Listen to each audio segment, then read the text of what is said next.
Welcome to Learner Bee. I am Shivani Chauhan, Class 8 English, Honeydew Upaka Chapter 3 Glimpses of the Past NCERT के question answers देखने वाले हैं हम। तो पहले जो पिक्चर 1 है उसमें ओपनिंग लाइंस कौन सी हैं गाने की, हिंदी सॉन्ग की, उसके सिंगर कौन है। तो देखिए सिंगर तो उसकी लता मंगेशकर हैं। और पिक्चर में आपको कौन कौन दिख रहा है। तो ओपनिंग लाइंस हैं, ए मेरे वतन के लोगों तुम खूब लगाओ नारा, ये शुभ दिन है हम सबका, लहराओ तिरंगा प्यारा, पर मत भूलो सीमा पर वीरों ने है प्राण गवाए।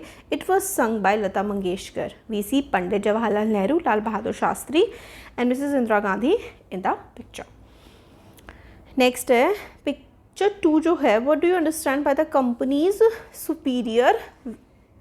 तो East India Company conquered India by using superior weapons, the guns and the diplomacy. तो गन बंदूकें और डिप्लोमेसी, फूट की राजनीति, ठीक है, एक दूसरे के खिलाफ लड़ाई कराओ और राज करो टाइप डिप्लोमेसी।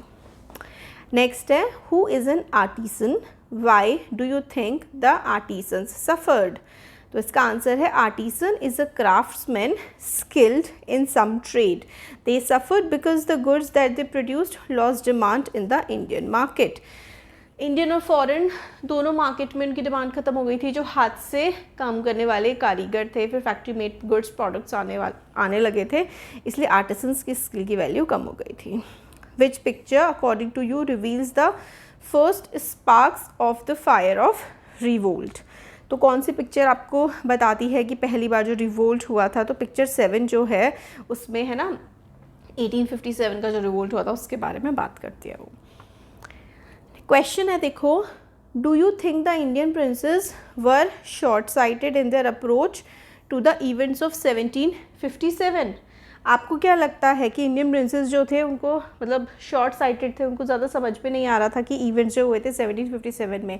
तो yes, the Indian princes were short sighted in their approach, they fought against each other with the help of British, thus the British became the virtual rulers। तो जो सारे के सारे लोग थे वो आपस में ही लड़ाई झगड़े करने लगे थे, सारे राजा वगैरह, और अंग्रेज इस बात का खूब बढ़िया फ़ायदा उठा रहे थे। क्वेश्चन 2 है, how did the East India Company subdue the Indian princess.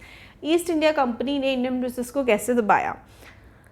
तो आंसर है East India Company spread their wings in India to promote their trade, they supported one Indian prince to finish the other, as a result power passed on to their hands.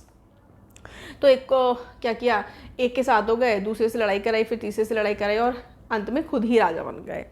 फूट डालो राज करो वाली अपनी नीति से। Question 3 है, quote the words used by Ram Mohan Roy to say that every religion teaches the same principle।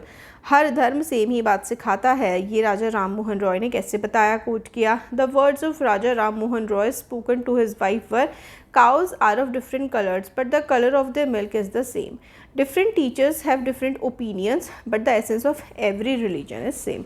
कि काऊ किसी भी कलर की हो बट दूध का रंग तो सफ़ेद ही होता है। तो चाहे धर्म कोई सी भी किसी भी कैसी भी बात करे, बट सबका जो एसेंस है, फाइनल जो टीचिंग निकल के आ रही है वो सबकी सेम ही है। क्वेश्चन 4 है, in what veg did the British officers exploit Indians.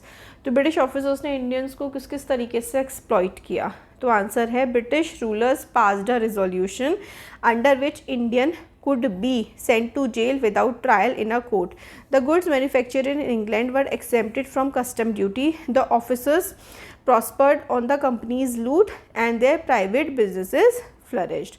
तो भाई इंडियंस को जेल भेज देते थे, है ना, और फिर उसके बाद जो मैन्युफैक्चरर्स थे, जो फैक्ट्री में सामान बन रहा था इंग्लैंड में, वो इंडिया में आकर के खूब बिक रहा था और इंडिया को खूब बढ़िया करके लूट रहे थे। Name these people, the ruler who fought pitched battles against the British and died fighting। तो इसका आंसर है Tipu Sultan of Mysore. The person who wanted to reform society, Raja Ram Mohan Roy of Bengal. Person who recommended the introduction of English education in India, तो Lord Macaulay, ठीक है, Macaulay ने किया था। Two popular leader who led the revolt। आप अपनी हिसाब से तो लिख सकते हैं नाना साहेब हो गया, कुंवर सिंह, बेगम हजरत महल, यही आप लोग सारा का सारा इंग्लिश में भी इन्होंने चैप्टर डाल दिया है और ये हिस्ट्री में भी सारे सेम चीज़ें हैं। Mention the following 2 examples of social practices prevailing then. तो अनटचेबिलिटी और चाइल्ड मैरिज उस समय पर सोसाइटी में बहुत ही ज़्यादा प्रेवलेंट थी, फैली हुई थी। 2 ऑपरेसिव पॉलिसीज़ ऑफ ब्रिटिश लोगों को दबाने के लिए क्या क्या पॉलिसीज़ लाते थे। तो British masters allowed imports in India tax free, they ruined Indian cottage industries. तो इंडिया की कॉटेज, यहाँ से कॉटन खरीदते थे और कपड़ा वहाँ से बन करके हमारे देश में आता था, तो यहाँ से कपड़ा नहीं खरीदते थे और खूब सारे टैक्सेस इंडियंस पे लगा देते थे ताकि हमारा कपड़ा महंगा हो जाए और वो लोग अपना सस्ता कपड़ा यहाँ पे बेचते थे। 2 ways in which common people suffered. Farmers were taxed heavily and the thumbs of skilled workers were cut. मतलब इतना ज़्यादा फार्मर्स पे टैक्स लगाते थे और वर्कर्स की भी जो प्रोडक्ट्स होते थे उन पे भी बहुत ज़्यादा टैक्स लगाया जाता था, बहुत ही महंगे प्रोडक्ट्स उनको मिलते थे, तो भाई पूरी तरीके से हमारे देश को उन लोगों ने बर्बाद कर दिया था। 4 reasons for the discontentment that led to the 1857 War of Independence. Reasons बताने हैं कि जो 1857 की वॉर ऑफ इंडिपेंडेंस हुई थी वो क्यों हुई थी। Santhals who lost their land become desperate and they revolted. Santhals का लैंड छीन लिया, वो जाए तो जाए कहाँ, कमाए तो कैसे कमाए, तो उन्होंने रिवोल्ट किया। Sepoys in the English army were paid much less than the white soldiers, so they were discontented and angry. तो जो गोरे होते थे सिपाही उनको ज़्यादा पैसा देते थे, इंडियंस को कम देते थे, तो सिपाहियों ने रिवोल्ट कर दिया। Brahmins were furious when they came to know that the bullets they bite content cow fat and pig fat. तो ब्राह्मण्स को बहुत गुस्सा आया जब उन्हें, वो वेजिटेरियंस होते हैं ब्राह्मण से ना ज़्यादातर, तो काउ फैट और पिग फैट है बुलेट्स पे जिनको उसको मुंह से चबा करके हटाना पड़ता है, तो उन्होंने भी रिवोल्ट कर दिया। मैनी लैंडलॉर्ड्स वर सोर because of the British policies deprived them of their land and estate. इतना ज़्यादा टैक्स लेते थे, कोई टैक्स नहीं पे कर पाता था तो उसका लैंड छीन लेते थे, तो भाई काफ़ी सारे लैंडलॉर्ड्स राजा वगैरह नाराज़ थे। सारे क्वेश्चन आंसर्स देख लिए हमने, थैंक यू।